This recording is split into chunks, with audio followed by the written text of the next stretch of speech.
Welcome, everybody, to Crystal, Kyle, and Friends. Today we have a special episode, a bonus episode that I have here for you. We were able to get an exclusive interview with the MoveOn director, Rana Epting. Rana, thanks so much for joining me. I appreciate it. Oh, thank you for having me. So, something a little spicy happened the other day, and we want to get your commentary on it here.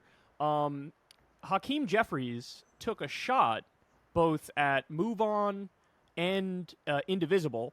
And let me read you a little bit here from this Axios piece, and I'm curious to get your reaction to it. But here's what they say. Scoop. Democrats are pissed at liberal groups, MoveOn and Indivisible. They go on to explain that in a closed-door meeting for House Democrats this week, there was a gripe fest, that's their term, directed at liberal grassroots organizations. House Minority Leader Hakeem Jeffries on Monday complained that activist groups like MoveOn and Indivisible have facilitated thousands of phone calls to members' offices. They say, quote, people are pissed, a House Democrat who was at the meeting said of lawmakers' reaction to the call. So the thing I find interesting about this is it's people are pissed is the quote, but they're not talking about, hey, the Democrats are pissed at Elon Musk and Donald Trump and the destruction of the Consumer Financial Protection Bureau and all these other things that they're doing. They're pissed because their own base is making phone calls and holding them accountable. So I guess first, let me just get your reaction to Hakeem Jeffries here. Well, first of all, I wasn't in the room, but what I wouldn't give to be a fly on the wall in that room, because that must have been interesting. Look, MoveOn members are regular folks. We have millions of members all across this country. We have MoveOn members in every congressional district, every state. And the role that we play is we give people the tools to make democracy work. So all we did was to encourage our members to call their member of Congress, share with them their frustration with all that Trump was doing, and call on them to say, do whatever you can to unify and oppose this dangerous agenda. So we were just doing democracy. So anyone who might be frustrated or pissed, I think the energy is really misdirected. It really should be going towards Trump, Musk, Republicans that are complicit in all of these potential cuts that they're trying to do to Medicaid, to SNAP benefits, to education. I mean, we've seen the news, to the Consumer Financial Protection Bureau that actually protects people from being frauded by corporations. So really misdirected energy. I don't know what Hakeem actually said in that room. We do work with his office, and they know very well the important role that MoveOn plays in making sure that this democracy lives up to what we all deserve. And that's kind of the whole focus of what we're doing. So let me ask you, are your members more fired up now than in the past? Because I seem to remember after 2016 when Trump won, everybody had this feeling that, it's a little bit of a fluke. He lost the popular vote by 3 million votes. And so there was this default sense of, we got to resist. Like the default setting is we got to resist this. This time around, I'm seeing something quite different. There were a lot of Democratic congresspeople who said, I'm going to join the Doge caucus in Congress. There's been many politicians who are basically looking for areas of agreement and saying interesting things to me. People like John Fetterman falls all over himself to try to give Trump credit every time he can. But I feel like there's a disconnect between the way the politicians are reacting and the feelings of the base. If anything, the sense I get is that the base is even more ready for obstruction and resistance. In fact, I heard somebody say, we're not the resistance this time around, we're the defiance this time around. Are you seeing the same thing where you look at your base and your members and you say, man, these people are really ready to fight, and there's a disconnect with them and the politicians? There's definitely a disconnect. But first I'll say there is no question that this is not 2016. The conditions that elected Donald Trump back then are a different set of conditions that elected him in this last election. And I think the Trump 1.0 was really about, people were shocked. The country was shocked. And the tens of millions of Americans that did not vote for Donald Trump were shocked that there were people that actually would vote for him. And that's what resulted in that immediate sense of energy that we saw out there. I think in 2024, people were disappointed, depressed, afraid, angry, but not shocked, right? So like that manifests in a different way. But I will say the energy with the base, which MoveOn is a huge slice of the Democratic base, the energy with the base is huge and it's skyrocketing. I mean, the fact that we drove tens of thousands of calls into Congress and made some lawmakers really mad, that's not a testament to, we were just doing business as usual. That's how many people took us up on our offer to call their member of Congress. That's them, not us. That's a true symptom of the anger and fear out there and the desire that people want to see their lawmakers fighting, opposing, unifying together, being crystal clear about what the stakes are and not giving an inch. So let me ask you, which Democratic politicians have been most receptive, in your opinion, to the base, where they actually seem to be listening, seem to be adjusting, seem to care about the will of the people and the feelings of the people? Which ones have been the best in your experience? Okay, well, this is just top of my mind, so I'm not making an official list. But I will say we've been really impressed with Senator Chris Murphy, Brian Schatz. Cory Booker's done a great job really making plain what Trump and Musk are trying to do. And then on the House side, Maxwell Frost has just been killing it.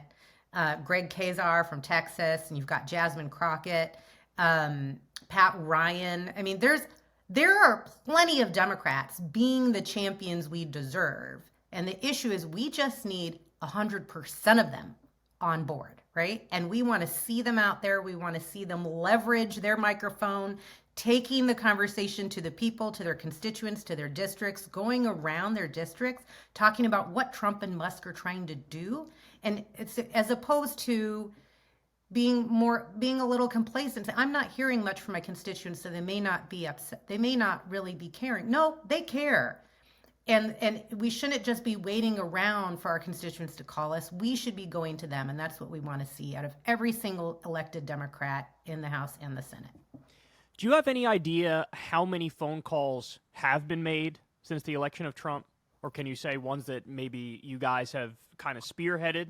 I can say MoveOn members have made over 25,000 calls to their elected members or senators. And that's either on the nominations of like RFK Jr. or Pete Hegseth or you name it. How many of these nominees have been frightening? MoveOn members have called their senators. We've also, MoveOn members have also called around this potential budget freeze that they've been trying to do when the OMB released that memo, and we saw all the potential cuts that they were going to make that were going to directly impact people's lives. And there have been general calls just saying, in the totality of everything I'm seeing Trump do, please stop this man. This is frightening. We can't allow this to happen. This is not politics as usual. This is not time for bipartisan compromise. You can't compromise with someone who's literally flirting with creating a constitutional crisis, with disregarding the orders of the judicial branch. This is not. So anytime we see like someone acting as if this is 20 years ago, I think that is like a huge red flag. Yeah. And as if that was my elected member, I would be calling and going to their office on the regular.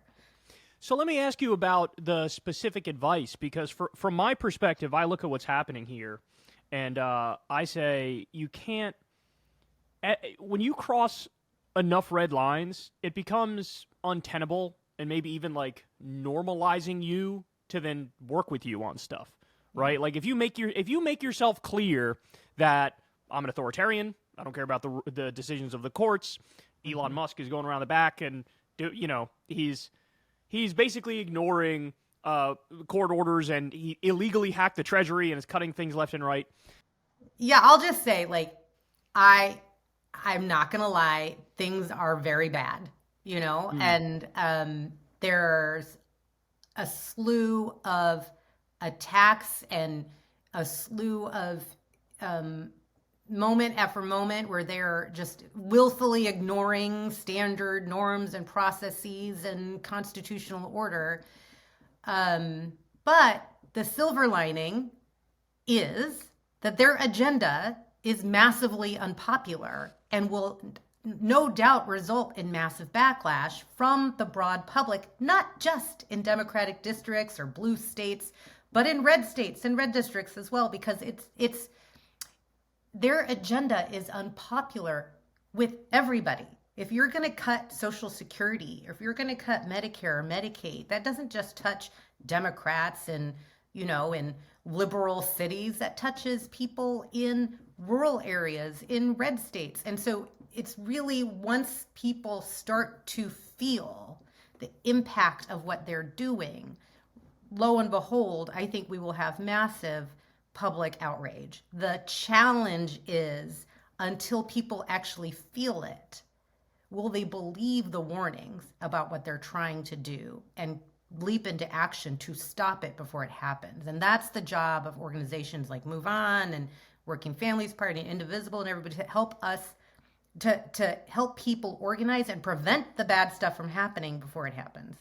Is the advice to say, hey, you guys should vote no on everything, on every cabinet pick? Because from where I'm sitting, if there was a chance Trump would do something good, then I'd say, okay, work with him where you can do something good. But from where I'm sitting, I don't see anything positive. I mean, he signed an executive order on day one to raise drug prices. That's crazy to me. He pardoned 1,500 January 6ers, including ones who committed violence, including ones who were child sex offenders. Like, when I look at what's going on now, I really do think we need to take a page out of John Boehner and Mitch McConnell's playbook from 2009 when they met in a smoke-filled back room and said, we're going to obstruct everything that Barack Obama does. That's where we are now. Is that basically the advice that you're hearing from all of your members who are making these calls? I think any United States senator that voted for any of these Trump nominees will, if they don't regret it already, they will regret it. Trump and his posse have projected time and time again that they want to run a revenge-seeking administration. They want to,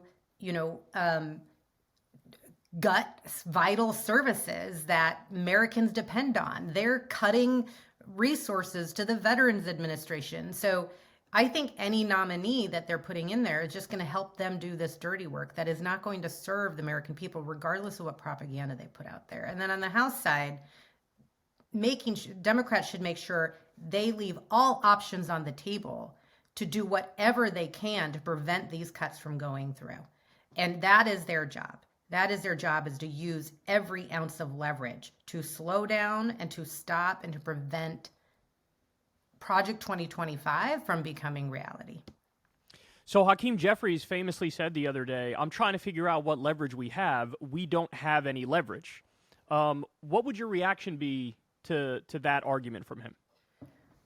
I can't read his mind, but I don't think that fared well with the public, because oh no, not at all. No, I mean, on one hand, they have a ton of leverage. He has the leverage of even the bully pulpit that he was using in that moment. And I think that foreshadowing that you don't is actually a problem. I wish that instead Hakeem had said more like, we're going to do every single thing we can to protect the American people, and all options are on the table, and we're going to be unified, and we're going to make sure that we protect vital services like Medicare, Medicaid, Social Security, education, what have you. I think what he was trying to say, though, is Republicans are in the majority, and it's if they want to pass a budget, they've got to get their own votes to do it, because Democrats aren't going to help them make these cuts to the American people. But maybe I'm giving him a little too much credit. But yeah, I don't think that went over too well. No, it definitely didn't go over well. And my reaction to many other people was like, if this is how you feel, then you're not fit to lead in this moment. Yeah. We need somebody who's going to lead, who's going to fight on all fronts. This is what Republicans do, is when they're in the minority, even if the Democrats have a supermajority, to your point, they use the bully pulpit and they flip the public's mind, flip their opinion on many things, and then they drive that narrative home. And they famously said, we're going to make Barack Obama a one-term president. Now, they failed, but that's also because inherently their ideas are not good. Our ideas are good, right? But it's that relentless use of the bully pulpit, that arguing and changing minds. Democrats, I feel like, always treat issues like they're almost like stagnant, like politics is not fluid, like it's stagnant. And hey, wherever people are is where they are. And they act like it's not their job to sort of craft public opinion in a better direction. So let me ask you this. Who do you think the standard bearer should be or who should the Democratic leader be in a moment like this? I have my ideas, but I'm curious yours. Oh, you have ideas. I mean, first, just to your original point, I mean, Democrats need to, at large, they all need to get better at doing this. It's not just about sticking your finger out in the wind and seeing which way the wind is blowing, but it's figuring out how to make the wind blow in the direction you need it to go in order to win. And that's what we want to see more of. I would say, I think there's just a lot of new, fresh faces in Congress that I would like to see as future leaders, and really taking on leadership positions, from Brian Schatz in the Senate to, AOC in the House, and Maxwell Frost and Pat Ryan and Dave Min. The list goes on, but I think the fresh voices we're seeing that kind of challenge traditional Democratic Party orthodoxy is incredibly refreshing, and I think it's the future of the party, and it's only a matter of time before we see a change in leadership. Yeah. So what about protests and lawsuits? Your thoughts there? I know that we've had a number of union lawsuits now against Elon Musk directly for what he's doing with Doge, with the illegal cuts. I've seen, my understanding right now, I read an article the other day, I think there's 23 lawsuits currently against both Elon and Trump. What's your impression on that strategy, number one? And number two, organizing, protesting in the street. I love this idea of making the phone calls, which you guys are leading on. What are the different vectors of resistance here that we should be looking for? Give people sort of like a game plan moving forward on how to fight back. That's a great question. So these lawsuits are an essential ingredient in the larger formula to us stopping the Trump-Musk agenda and winning back power in 2026 and 2028. But they're just one of the ingredients. So big picture, what we need to do is we need to leverage the undeniable backlash that is coming, that is already being built, and that will continue to be built as a result of this agenda. Leverage that, bring people back into our coalition, push back on Project 2025, and do it in a way that helps rebuild a winning coalition for 2026. Because what we need is to take back the House. It is a critical backstop to this dangerous agenda. And all of that is with an eye towards 2028. The litigation is so essential because the courts have a really critical role in stopping what is illegal in terms of their acts, but also in slowing them down so that mobilization groups like MoveOn and others can get our arms around what the situation is, educate folks, and then figure out what is the strategic way for us to move into action together. It's not always a protest, and protests were the new brunch in 2016 through 2020. And really what we're seeing now is people want to take action, but they want to be strategic. They want to be impactful. They don't just want to go out and protest. Plenty of people protested today, though, so that's still in fashion. But there is a pathway to stop them because what I said earlier, their agenda is unpopular with their own base. If we can make sure their own base understands and processes what's happening. And so there's a couple dozen Republicans that are in like moderate districts that actually are hearing a lot from their own voters about, these USAID cuts are impacting farmers and their revenue back at home. Cuts to all these other vital services, SNAP benefits. Like, people are freaking out. They're hearing about this and they're calling their Republican member of Congress, which doesn't often happen. And we know they're rattled. They're rattled about Elon Musk getting his grubby hands and bullying his way into the Treasury and now the IRS and all these other agencies. So if we can continue to pressure these Republicans and have them push back on this administration, and the theory isn't because Donald Trump will one day wake up and be a nice guy. It's all about power. He will lose the majority in the House if he ignores the concerns of his own Republican constituents. And so it's like, what is that calculus? And so that's why a lot of our recess efforts this week, if you go to moveon.org/recess, you can join them. We're focusing on driving actions in Republican districts, putting pressure on these folks, to stop and to vote no on these dangerous cuts. So was your reaction to Hakeem Jeffries? This was my reaction. I'm curious what yours was. Now triple the phone calls. Because that's how I felt. When I saw what he said, I said, you know what? Call more. My reaction right, is, yeah. oh, it's working. I'm kind of like, I don't like to be the brunt of Gripe Fest, but it's working. And we even saw some of those members that were upset at us. Now they're tweeting, I'm on the phones with my constituents, talking to them about the issues that matter to them. So thank you. That was my reaction. Yeah, no, that's great. And I would say to him, look, if you want to come out and say something similar to what you said again, then expect the phone calls to quintuple, because we're going to come out here and say it again. So you're the servant of the people. It's not the other way around, and this is the proof that that's the case. Let me ask you this. And by the way, you laid out a great idea there where targeting Republicans in purple districts on purpose it really is like almost like a weak point in their agenda where those people are skating on thin ice. And so as soon as they feel more afraid of completely losing their seat for going along with Trump's agenda, then that changes the balance of power. That changes the dynamic. And it's a smart strategy. And honestly, it hadn't occurred to me before that. So I think that's a great point.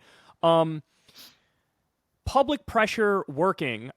There was a moment where they froze Medicaid funds. Remember this? 72 healthcare for 72 million people. They froze it. And then there was this colossal backlash and huge outcry, and they were forced to rescind it. Trump did it through executive order. Then they said, oh, no, we didn't mean Medicaid, and we got to fix it. And then within a day and a half, they had flipped it. But do you view that as a positive sign moving forward, that when the fever pitch is high enough, it's okay, they can't go too far? Yes, I think it's evidence of what I was saying. Like once they're driving an issue that's massively unpopular, even with their folks, they're going to have immediate backlash. And our job is to funnel that backlash immediately, as quickly as possible. So the day that they did the OMB freeze, within 2 hours, we were mobilizing calls into Congress right away. We drove 10,000 calls over 24 hours on that freeze. And that was, and that was just MoveOn. And there were tons of other groups that were mobilizing voters to call their elected officials in that moment. And that was very scary because that memo was all federal grants and federal funding. It could have been anything under that list. And it was very ambiguous and unclear. And so it threw, people into panic. So anyway, yes, I think it's evidence that they can go too far and that we can organize to pull them back. But I'm not going to pretend our job is easy, and we need every single person to be vigilant, to volunteer, to be alert, to talk to people in their community, and to kind of be willing to step out of your comfort zone in order for the future of your country.